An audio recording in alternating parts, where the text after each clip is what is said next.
Howdy doody, Internet. We're brothers. We discuss things. This is Brothers Discussions. I'm David, I'm Chris. and today we're going to talk about the new Superman versus Batman movie. It's called Batman versus Superman: Dawn of Justice. We watched it the last week, and we're going to talk about it. So to start off, how'd you enjoy the movie overall? Kind of slow. I thought it was extremely slow. Nothing happens throughout the whole movie. I mean, there's a little action here and there at the beginning. I set up all the characters and be like, oh, look, Batman is Batman, and he does cool Batman stuff. Kicks some butt. But then after that, it's all building action, and I guess that's how you write a story, but nothing happens until the third act. Yeah. Super boring. And you fell asleep at some point. don't even have the real interaction between the villain and the superheroes. Yeah, they don't meet. Well, they kind of meet. They meet, but there's not the animosity you expect for Lex Luthor and Superman. Right. He seems to know Batman more than he knows Superman. And he's really, really upset at Batman. Right, yeah. Well, they're competing super firms. So, maybe that's why. Maybe, but it's just odd. Yeah. Well, speaking of Batman, how'd you think Ben Affleck did as Batman? He was okay. He didn't have the moodiness for Batman. No, he didn't have that moodiness that Christian Bale brought to the series, but I think that's fine. I think he did just fine as Batman. Not all the Batmans have been dark. No. The old Tim Burton one was pretty lighthearted and funny. But he didn't have the Batman sureness either. Well, I think he's building a new Batman. I think that's part of it. They've rebuilt Batman so much. It's ridiculous. I know. I don't know how many Batmans they've had now. Like well, let's 5, see. 10. We've got Clooney. Uh-huh. We've got Affleck. Right. We've got Bale. We've got Kilmer.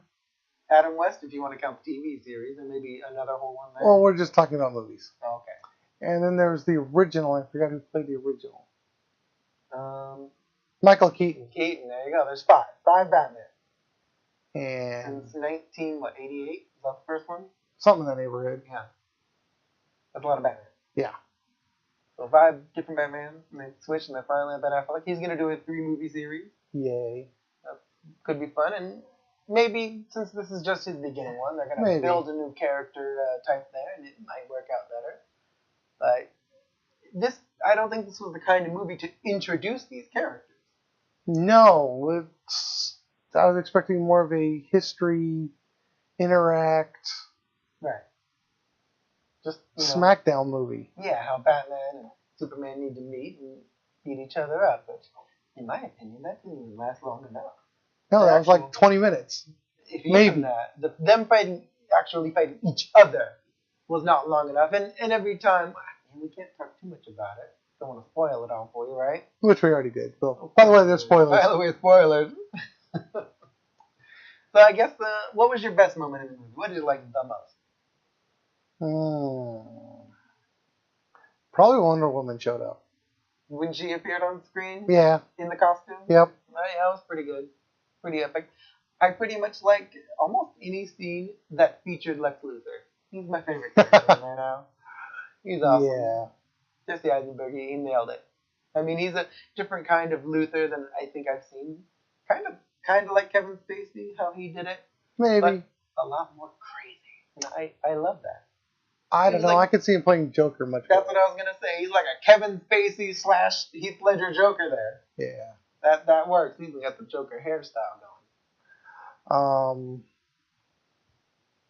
She just shows up and puts them both in their place. Yeah. She seemed rather durable, though. Yeah. I didn't imagine her that durable. I thought she was more human, but I'm not too keen on the Wonder Woman lore, so I can't really talk about that. But then again, they rewrote all the characters. That's true. In just about every one of the movies. Yeah. Mm-hmm. I mean, Batman's a tank in this movie. Right. That armor that he wears, that's weird. How can he even survive a Superman fight? I'm pretty sure he's got aerogel in that thing somewhere. It's something. Maybe it's like Master Chief's armor from Halo. Maybe. Diamond inlay or whatever. Or powered armor he's got, yeah. Powered hydraulic. Even still, shock absorbers smack to the head and He'll just have a concussion and be done. You can't have that.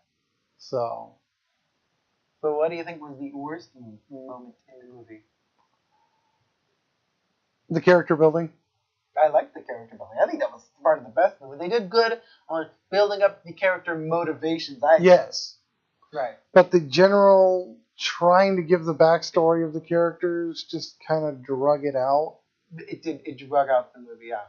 Unnecessarily. If you're at this point of the movie watching Batman and Superman, you should have some idea of where they came from. That's the idea. Except the Superman movie, his story was fine, I think. It was because they had to tie Batman into Superman's story that really had to drag this movie out. The problem is they also rewrote Batman's timeline. Yeah, because he was They've got Batman. there. They got Batman's parents running around in like the early '80s and dying in the early '80s. About his dying part. And I think but he's supposed to be older. I don't know. He's pretty old as well. But I mean, the time reference is the fact that they have the movie Excalibur in the theater when they die. Right. So they've changed the timeline. Yeah, I don't know when they decided the Bale parents died, because I think this is supposed to be the same character stuff. Maybe. I think it's supposed to be the same guy. But the whole Batman thing is the parents were always going from the opera, not from the movies. Well, they were just passing by the movie theater. They came out of that movie.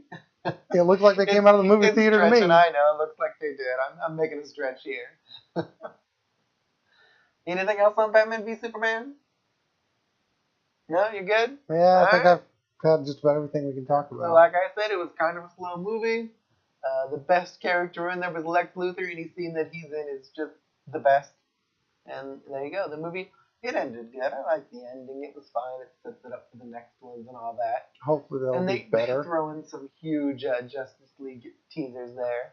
Not to mention the whole Stars teaser from Arrow. Yeah. They do Star Labs in there. That's how Cyborg came about. And so that was in there. So maybe we'll see Green Arrow in the future. Maybe. Yeah. Maybe. Probably won't be the same one that's playing on TV. Or the Flash.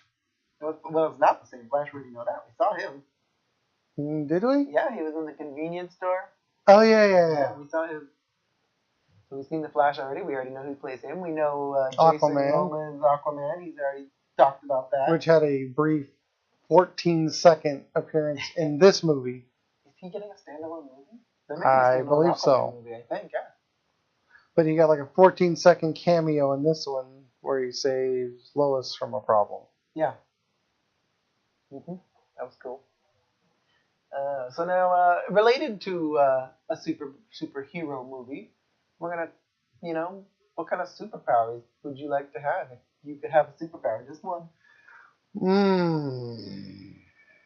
That's always a hard question. Well, I personally, I think I would choose telekinesis. I want to move shit with my mind. That's a bad word. I'm going to move stuff with my mind because I could do almost anything with that. I could fly myself with that. I could move objects with that. It's kind of being lazy, though.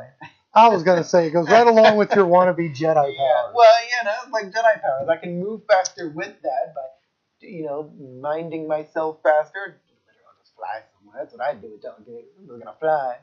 Help myself, pick up stuff, pick locks. No, I want magic. Magic? What kind of magic? General, like Harry Potter magic? More like Doctor Strange. Doctor Strange magic. I don't know what he does.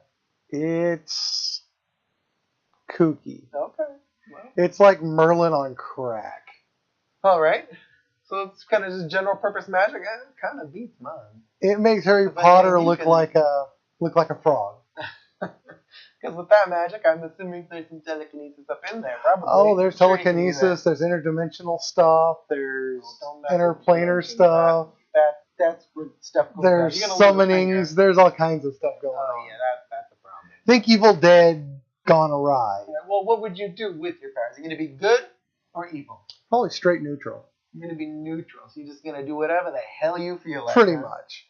Well, I think I'd start good, and I would turn evil. Because I want stuff. But straight neutral lets you do kind of what you want, a little on both sides. Well, but in the end, are you going to save the world? In the end, you just don't care. The guy who destroys the world because you won't be either. You gotta be. You're just gonna use your interdimensional powers and get the hell out. That's what you're gonna do. Yeah, I'm just gonna leave. I see. I want a GFO. You're gonna be well. This dimension's stupid. I'm going to the other multiverse. Pretty much. That's how you're gonna use it. You're gonna use your power to leave. I'm gonna use my powers probably to make myself lazy. I'm just gonna float around. So you're gonna turn into the blob. Yeah, I'm gonna turn into a blob. Yep. I'm gonna do nothing with my life. Just float around and be like, look at me, I can fly. No. Look at me lift apples. Look at me, I can lift an X-Wing out of the swamp. Okay, Yoda. That's next week. That's the map. I have an entire galaxy. Well, I can in the palm of my hand. No. The bad stuff happens there. When you start playing with galaxies and interdimensional planes, the bad stuff happens. You don't want to meet yourself in there. You'll be dead. I didn't say time travel. But I'm just saying, well, if you're talking about planar dimensions, that means you're crossing universes and multiverses, and your magic is too hard to just come. I can't do it. It's awesome. There's too much going on there. You cannot come here. It's awesome. I don't think it's going to work. It's straight awesome. All right. Well, I guess we're going to stop our show there because that is way too much magic. But first, let's spin our wheel of stupid. Good. Pull it forward, spin that wheel, make it happen. What do you got? These things are so small. Oh, look, number 20. Number 20. Number 20 is from Maryland. In Maryland, it's illegal to take a lion to the movies. You have a pet lion? I guess I do if I'm in Maryland. But don't take him to the movies, because you can't do it. Even if you're watching The Jungle Book, don't take him. Hey, the cool thing about that is no one's going to bother you. Yeah, I don't think people are going to try and sit too close to you with your lion next to you. Of course, feeding it might be a problem. What do you feed a lion? Steak. Raw meat. Living steak? Little rabbits in the back? You think he eats popcorn? He needs more than a rabbit. You're certainly not going to have these on your popcorn. No. I don't think they'll let you bring in a porterhouse steak to the movie theater. No, but that sounds like dinner. It sounds like a good movie theater. I'm going to do that. Well, if you liked what you saw, hit the like button. If you didn't like what you saw, hit the subscribe button. We'll see you later. Bye.